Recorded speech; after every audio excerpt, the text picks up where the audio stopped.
Ground zero का रुख करते हैं। एक बार फिर से पल्लव मिश्रा हमारे साथ हैं। पल्लव, राहत की बात है, अधिकारियों ने कम से कम सांस ली होगी, लोगों ने सांस ली कि आग पर काबू पा लिया गया है। अब सवाल यह है कि आग कैसे लगी, और दूसरा सवाल यह कि इस आग में कितना नुकसान हुआ। बिल्कुल, देखिए इसमें कोई दो राय नहीं है, क्योंकि देखिए महाकुंभ चल रहा है, ऐसे में तमाम व्यवस्थाएं की गई हैं, लेकिन उन तमाम व्यवस्थाओं के बावजूद अगर इस प्रकार की घटना होती है तो जाहिर तौर पे सवाल उठेंगे, और सवाल उठेंगे तो उसमें पूछे जाएंगे। अब जिस चीज़ का जिक्र हम और आप बार बार कर रहे हैं कि आखिर आग लगी कैसे, बार बार रणवीर भी बता रहे हैं, अधिकारी भी बता रहे हैं कि प्राइमा फेसाई जो जानकारी मिल रही है वो ये है कि सिलेंडर फटने की वजह से आग लगी। हालांकि सच क्या है, कि तथ्य क्या है, वो जांच होंगे तब पता चलेगा। दूसरी बात यह है कि जो राहत की बात यह है कि इस घटना में किसी को कोई नुकसान नहीं हुआ। अधिकारी भी जो बयान दे रहे हैं उसके साफ पता चल रहा है कि आग को बुझा लिया गया, किसी को नुकसान नहीं हुआ। लेकिन बार बार ये सवाल उठेगा कि आखिर आग कैसे लगी, इसके पीछे की वजह क्या है, जो जांच के बाद साफ होगा। लेकिन जो कई चीजें निकल कर सामने आ रही हैं वो ये है कि जब इस प्रकार की घटना हुई तो वहां पे क्या इंतजाम थे, कैसे पुलिस पहुंची और क्या क्या चीजें वहां पर हुई जो है। लेकिन फिलहाल जो चीजें सामने पता चल रही हैं वो ये है कि आग बुझा ली गई है, लोग सेफ है, कोई वहां पे बड़ी घटना नहीं हुई है। और फिलहाल जो आसपास तमाम टेंट है, बड़ी संख्या में वहां क्लबवासी निवास कर रहे थे। गीता प्रेस की वो पूरे जगह थी जहां पर पुलिस ने जो अधिकारी है, डीआईजी मेला बाबू कृष्ण बता रहे थे कि वो गीता प्रेस का वो जो शिविर था जहां पर आग लगी है, और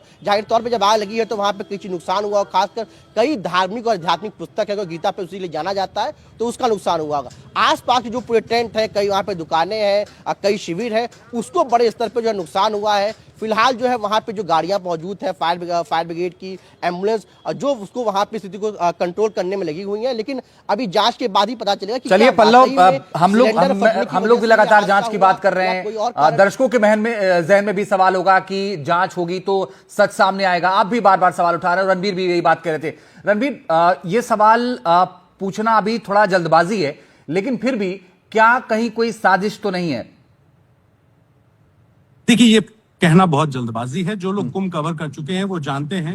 मेरा खुद का ये तीसरा कुंभ है, और आपको बताऊं कि कुंभ में इस बार सरकार ने कल्पवासियों को शिविरों में गैस सिलेंडर दिया है, चूल्हा दिया है, वहां पे लकड़ियां दी है लोगों को आग तापने के लिए, पुआल दिया जाता है ताकि वो आग जला सके उन लकड़ियों में। लेकिन फिर भी जो कल्पवासी आते हैं वो कई बार चूल्हे पे खाना बनाते हैं, क्योंकि परंपरागत तौर पर जो कल्पवास का सिद्धांत है वो ये है कि वो चूल्हे पे खाना बनाए।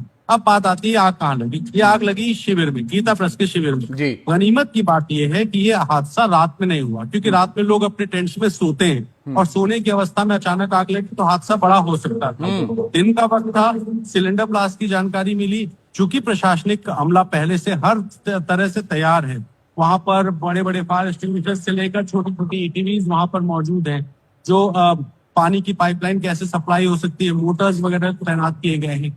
हर सेक्टर में अलग अलग थाने हैं, कुल 56 थाने बनाए गए हैं, तो पुलिसकर्मी है, एनडीआरएफ है। पूरे मेला क्षेत्र में 2700 से ज्यादा सीसीटीवी कैमरे लगे गए हैं, तो एक एक सेकंड रियल टाइम मॉनिटरिंग पूरे मेला क्षेत्र की होती है। और जैसे ही ये घटना हुई, सेंट्रलाइज्ड कंट्रोल सिस्टम ने जानकारी दी फायर ब्रिगेड को। फायर ब्रिगेड की जो गाड़ियां थी तत्काल, वो चूंकि मेला क्षेत्र जो है, मेला क्षेत्र में ही एक अलग फायर एक्सटिंग्विशर्स का एक कैंप कार्यालय बनाया गया, जहां सारी गाड़ियां खड़ी होती हैं, रूट क्लियर रखा जाता है। और चूंकि भीड़ भाड़ जब होती है, इसी वजह से पूरे मेला क्षेत्र में कई बार एक सड़क पर लोग आते हैं और दूसरी तरफ को खाली रखा जाता है, ताकि कोई इमरजेंसी सिचुएशन आए तो उस खाली सड़क से इमरजेंसी वाली जो गाड़ियां हैं, प्रशासन की, आग की, फायर एक्सटिंग्विशर्स की, ये जो गाड़ियां हैं वो अलग अलग जगहों पर मेला क्षेत्र में मूव की जा सके। तो ये सारी प्लानिंग का हिस्सा है, और शायद यही वजह है कि आग लगी। लेकिन इस हादसे में कोई घायल नहीं हुआ, कोई हताहत नहीं हुआ है। जो लोग थे, जाहिर है कि जब तेज आवाज आई, आग लगी, तो लोग वहां से भागे। एक बात और कि जब वो हम विजुअल देख रहे थे, जो रणवीर, जो आग लगने के जो विजुअल थे वो जब हम देख रहे थे तो उसमें आवाज आ रही थी बहुत ज्यादा, और ऐसे लग रहा था कि जैसे कुछ फट रहा है। तो अब वो सिलेंडर ही था या कुछ और था, अगर आपने विजुअल देखे हो?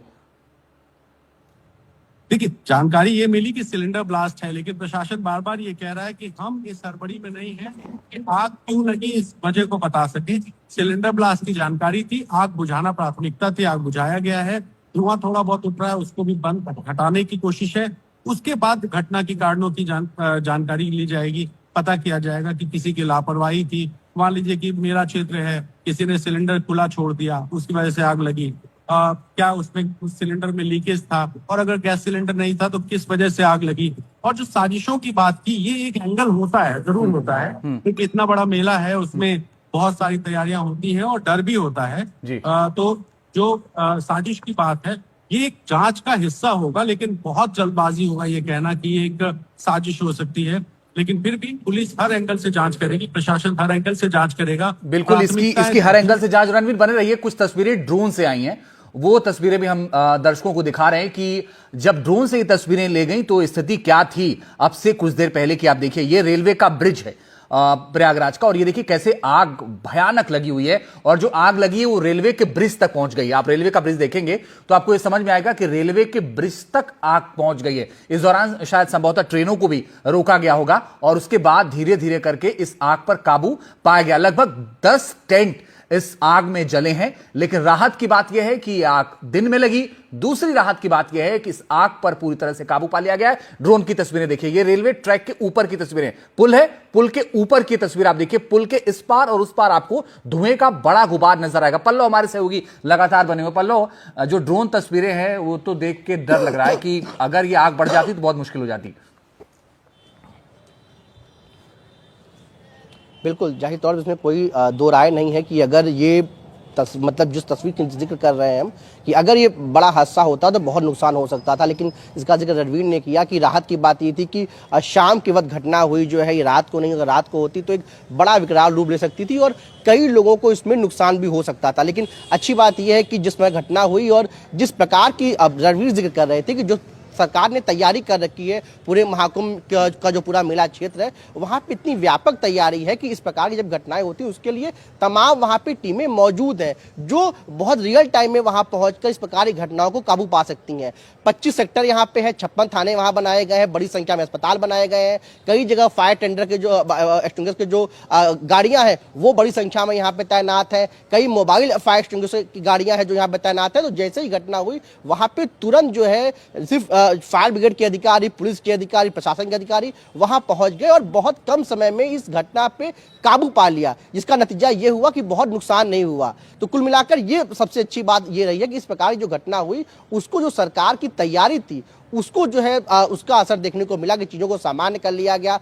कुल मिलाकर यह कि 10 टन के बारे में जानकारी निकल सामने आ रही कि उसको नुकसान पहुंचा है, लेकिन फिलहाल जो धुआं है वो अभी भी है, अभी भी जो आसपास जो है लोगों की वहां पे लोगों की भीड़ है, लोग वहां बड़ी संख्या में मौजूद है और तमाम जो अधिकारी मौजूद है वहां पर वो स्थिति को लगातार सामान्य करने की कोशिश में जुटे हुए हैं।